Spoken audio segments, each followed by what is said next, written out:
What's going on, everybody? Everybody loves recessive genes.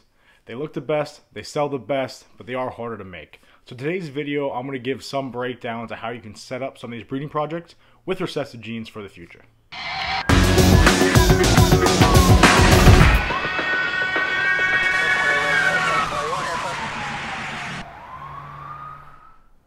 What's going on, guys? I'm Baker. This is Blue Eye Morphs. If you're new to the channel, we are a new channel, or a ball python channel, a couple other snakes mixed in.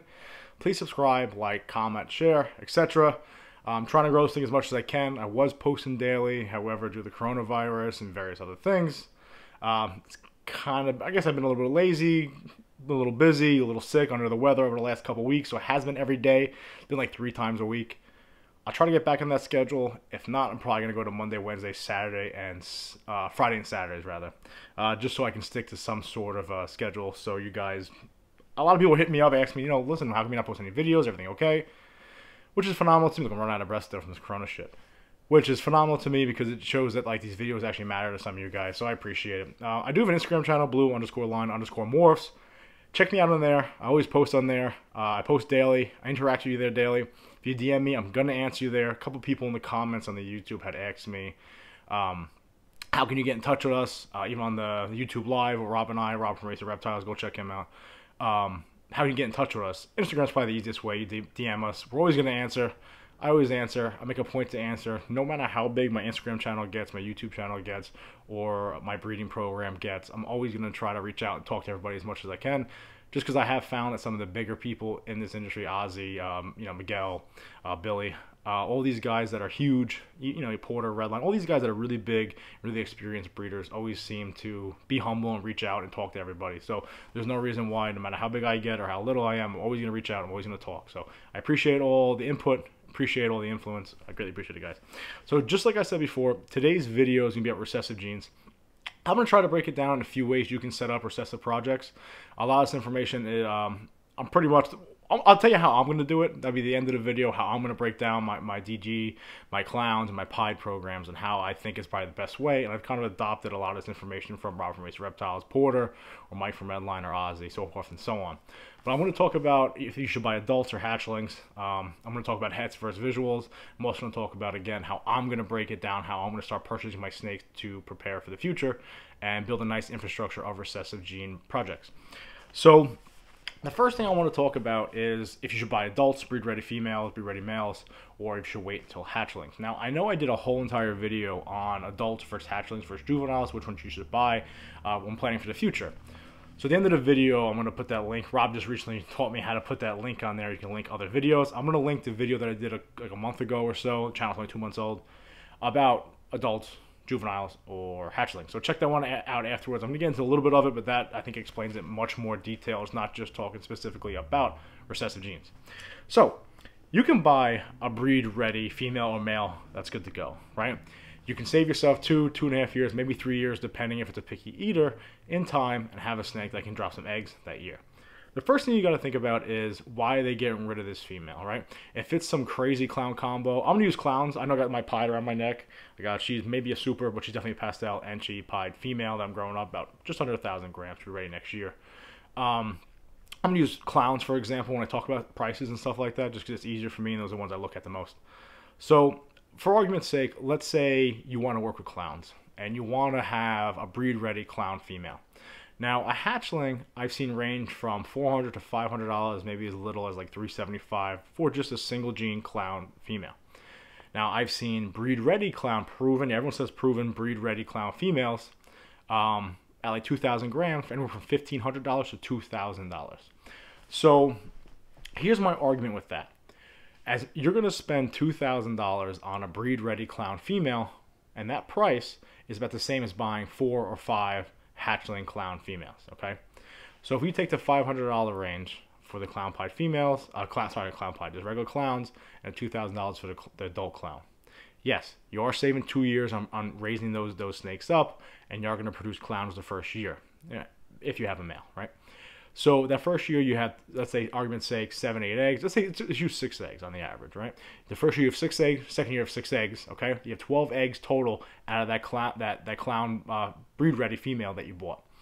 Now, in that 2 years' time, you could have raised up 4 female clowns that you bought as hatchlings for the same price as that breed-ready female. So in year 3, you'll have your third clutch out of that breed-ready female, giving you a total of roughly 18 eggs.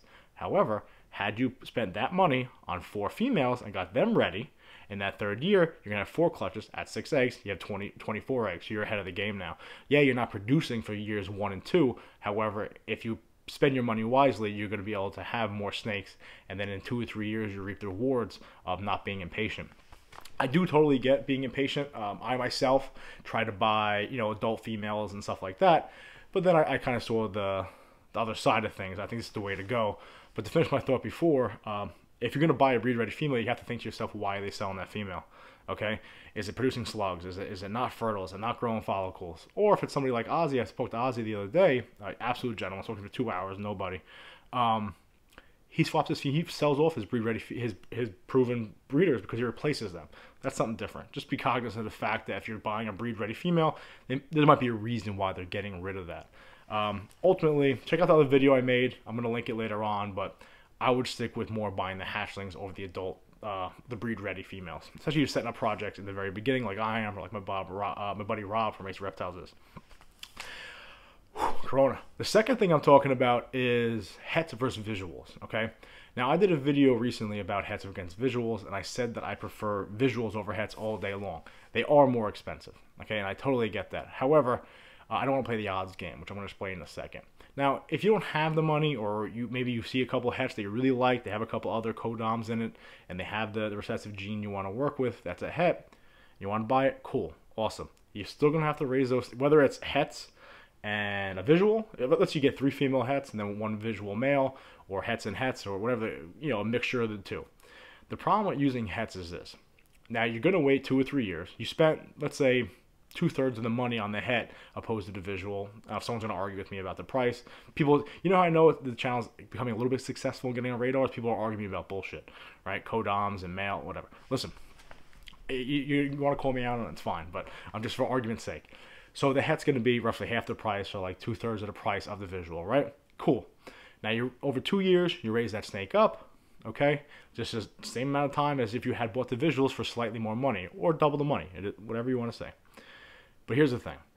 Let's say I have my clown het female, my clown het male, and then I breed them. You have 6 eggs. You can get all clowns, you can get 3 clowns, you can get no clowns. You're playing the odds game here. If you bought visuals to start with, and you breed a visual and a visual, you're going to get all visuals. You know what you're getting. And to me, going along with the impatience thing of buying breeders, ready females, to me, you might as well just buy the visual. So even if you hold off an extra year to rather pay for the visual, I suggest you doing that. You can do hets versus hets, locking with hets. You're going to produce some visuals eventually. It's the odds game, right? Sometimes you're going to get a lot. Sometimes you might get little. Sometimes you get none. To me, I'd rather have the visuals. But you can set it up that way. Now, I'm going to talk a little bit about how I plan on setting up my recessive gene projects. You guys know I have a couple pies in there. My buddy Ed over there in Jersey's got some of the clowns. But this is how I'm going to start setting this up, and this is how I'm going to start purchasing my snakes, especially for the future. Recently, Rob and I, obviously Rob, if you follow his channel, you hear him coughing downstairs. He's probably got corona too. But Rob recently is living in my basement as a traveling nurse to help up New York, and he moved his entire collection here, which I'll show you guys probably in another video. We were talking about setting up recessive gene projects. I'm kind of ripping those off of him, coupled with the fact of talking with Ozzy, talking with Porter, and talking with Mike. I feel like this is the best way to go. And this is what I'm going to do. So I'm going to get into, I'm actually going to organize it a little bit differently to my breeding project. I'm going to have different tiers, like if I'm working with clowns, tier 1 and tier 2, which I'm going to explain in another video. But first, this is how I'm going to build my infrastructure. What I'm going to do is I'm going to buy 3 or 4 visual females as hatchlings, okay? Let's say clowns, for example. I'm going to buy, let's say, like an NG Blade clown. Then I'm going to buy like a killer leopard clown. And then I'm going to buy like another clown female with a couple other codoms in it, and I'm going to raise them up. Okay, so if I spend roughly $1,200 to $1,500 per snake on these females, sorry, let me retract. My goal is to spend $1,200 to $1,500 per female that are visuals, whatever gene I'm working with. I'm probably working with pieds, clowns, and desert ghosts. I've fallen in love with Robs. So I'm going to purchase 3 or 4 females at that level at hatchlings. I'm going to start growing them up. Around, great, this thing's going to bite me. Around a year to a year and a half, then I'm going to purchase my male visual to go along with them. The reason why I'm going to wait a year, year and a half is I want to make sure my females are doing well. I want to make sure my females are going to be breed ready. And let's face it, in 2 years from now, a year and a half from now, some of these prices may drop, especially with some of these combinations or some of these recessive genes. So that's my goal, is I'm going to buy 3 or 4 hatchling females, raise them up, and once they hit the year and a half mark, I'm going to purchase a male powerhouse visual to go along with them. The prices will drop. And also, the male only takes about 6 to 10 months to be ready to actually breed to begin with. So that's how I'm going to structure all my recessive gene projects. I'm just going to buy the females, raise them up, and then eventually get the powerhouse male to breed back to them. I think that's the best way to go, rather than trying to, put shit together or try to like just puzzle piece things like I did in the very beginning. So I'm going to pick pieds, desert ghost, and clowns, and I'm going to work with them. And I'm going to start picking up 3 or 4 females at a pop, and then getting a male later on to breed back to them. And that's how I'm going to set up my recessive gene traits, my projects. I feel like that's the best way to go. That way, when you're all ready to go in 2 to 3 years, you're going to have 4 females ready, 1 male pumping it in, and you can produce 4 clutches. Now, if you look back at the adult situation, let's say, I remember I was talking to Rob the other night, and a desert ghost female is like $2,500 for breed ready. Now, I know he said he spent $2,400 on his 3 females. So there's the math right there. You have 1 female that's ready, or you have 3 females that'll be good to go in 2 years. So that's how I'm going to start setting up my projects. I'm going to start with clowns, and then go to desert ghosts, and then pick up some high-level pieds. But I hope that helps out a little bit, guys. It's a brief explanation on it. That's the way I think the best way to set up some of these recessive genes are, especially for the project for the future. If you're just looking to have, like, breed 1 or 2 snakes or have 3 or 4 clutches, then by all means, buy 1 female, buy 2 females and 1 male, or 1 and 1. I totally get it. It is what it is. But, go big or go home. I'm looking to turn this into something big here. I really want to produce some high-quality snakes and a lot of them. So that's how I'm going to structure it. I'm going to do another video probably tomorrow for Wednesday, talking about how I'm going to have tier 1 and tier 2 of my projects and what that means, and why I'm choosing to do that. So as always, guys, I greatly appreciate it. Be safe. Always remember, watch your 6.